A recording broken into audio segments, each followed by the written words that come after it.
ప్రపంచంలోనే ఆయుధం లేని యుద్ధం మన స్వాతంత్ర పోరాటం అన్నారు సీఎం రేవంత్. ఎందరో మహనీయుల త్యాగ ఫలితమే ఇప్పుడు అనుభవిస్తున్న స్వాతంత్రమని చెప్పారు.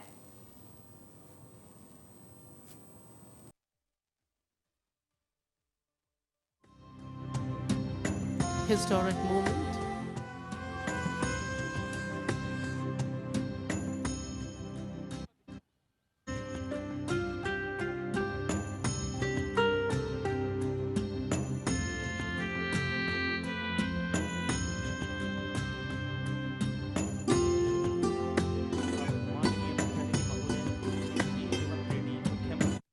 బానిస సంఖ్యలు తెంచి స్వేచ్ఛా వాయువులు పీల్చుకున్న ఈరోజు మనందరికీ పర్వదినం.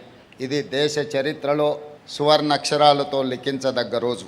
మిత్రులారా, ఎందరో మహనీయుల త్యాగం ఈ స్వతంత్రం. వారి త్యాగాలను స్మరిస్తూ ఆ మహనీయులందరికీ శిరస్సు వంచి వినమ్రంగా నమస్కరిస్తున్నాను. ప్రపంచ చరిత్రలోనే ఆయుధం లేని యుద్ధం మన స్వతంత్ర పోరాటం. అహింస అనే ఆయుధంతో ఇంత గొప్ప విజయాన్ని సాధించవచ్చు అని రుజువు చేసిన ఘనత జాతిపిత మహాత్మా గాంధీకి దక్కుతుంది. ప్రజాస్వామ్య దేశంగా భారత్ నిలదొక్కుకోవడానికి తొలి ప్రధానమంత్రి పండిట్ జవహర్లాల్ నెహ్రూ బలమైన పునాదులు వేశారు.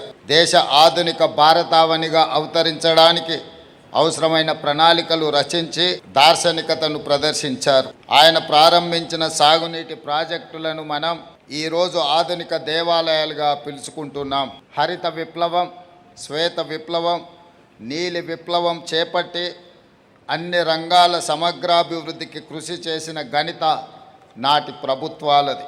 స్వేచ్ఛ జీవన ఆధారం, దానికి వెల కట్టలేము అని మహాత్మా గాంధీ గారు అన్నారు. అందుకే ప్రజాప్రభుత్వంలో ప్రజలకు స్వేచ్ఛను అందించాం. విధ్వంసమైన తెలంగాణ రాష్ట్రాన్ని వికాసం వైపు నడిపించేందుకు ప్రయత్నం చేస్తున్నాం.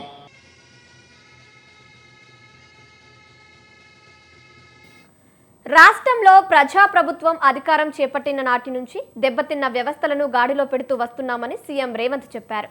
తమ ప్రభుత్వానికి పేదల పట్ల బాధ్యత ఉందన్నారు. ప్రతి పథకంలో శాస్త్రీయ దృక్పథం, ప్రజా సంక్షేమం ఉందని చెప్పారు.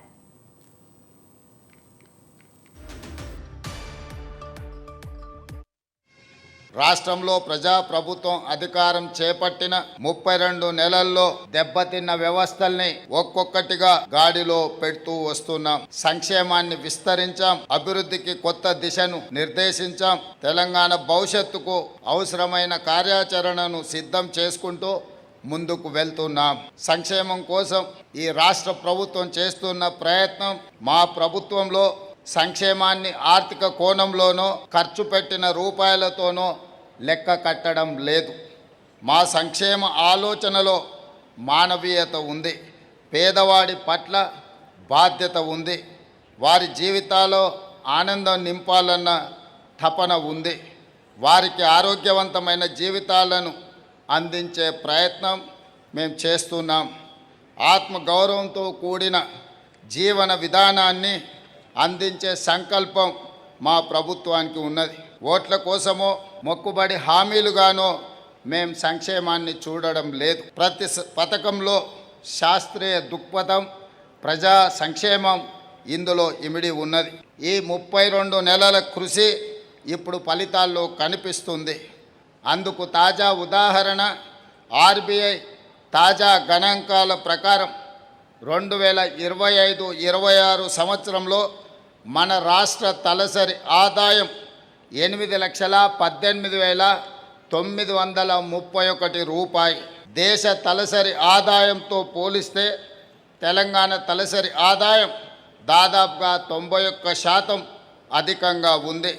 మన ఆర్థిక వ్యవస్థ బలాన్ని చాటి చెప్పే సన్నబియ్యంతో అన్నం తినడం తమ హక్కు అని చెప్పుకునేలా చేసిన పథకం సన్నబియ్యం పథకం అని చెప్పారు సీఎం రేవంత్.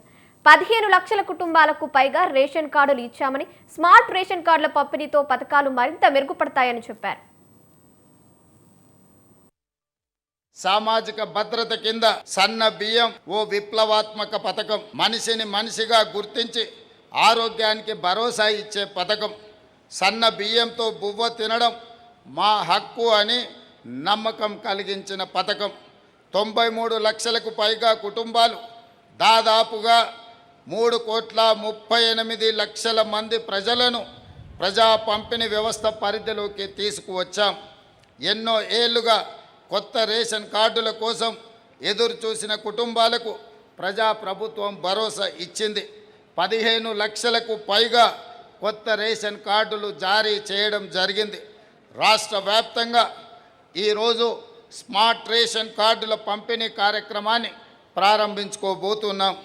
కొత్త సాంకేతికతతో రేషన్ పంపిణీలో పారదర్శకతను, జవాబుదారీతనాన్ని పెంచడం. పేదల ఆత్మగౌరవానికి ఆనవాళ్లు ఇందిరమ్మ ఇల్లు అని సీఎం రేవంత్ రెడ్డి చెప్పారు. తొలి దశలో 4.5 లక్షలు, రెండో దశలో 2.5 లక్షల ఇల్లు నిర్మించామన్నారు. క్యూర్ పరిధిలోని పేదలకు ఇల్లు నిర్మిస్తున్నామని తెలిపారు.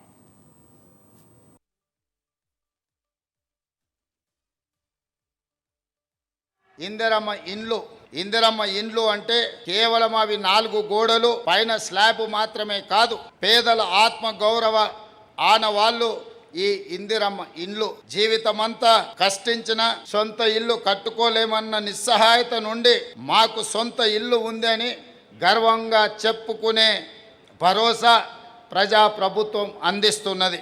అందుకే పేదల ఆత్మ గౌరవాన్ని నిలబెట్టేలా ఇందిరమ్మ ఇండ్లు నిర్మించడం జరుగుతుంది. తొలి దశలో 4.50 లక్షల ఇండ్ల నిర్మాణానికి శ్రీకారం చుట్టాం.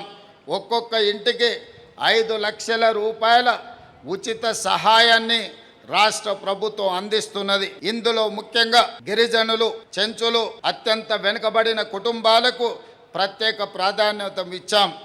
రెండో విడతలో 2.50 లక్షల కొత్త ఇండ్లను మంజూరు చేశాం. హైదరాబాద్ క్యూర్ పరిధిలో, కోర్ అర్బన్ రీజన్ ఎకానమీ పరిధిలో ఖరీదైన నివాస ప్రాంతాల్లో 1,00,000 ఇందిరమ్మ ఇండ్లను నిర్మిస్తున్నాం. కేపీహెచ్బి కాలనీ నుంచే ఇందిరమ్మ ఇండ్ల టవర్స్కి శంకుస్థాపన కార్యక్రమాన్ని మొదలుపెట్టి పట్టణ ప్రాంతంలో ఉన్న పేదలకు సొంతింటి కలను నెరవేర్చడానికి మన ప్రభుత్వము పూర్తి స్థాయిలో ప్రయత్నం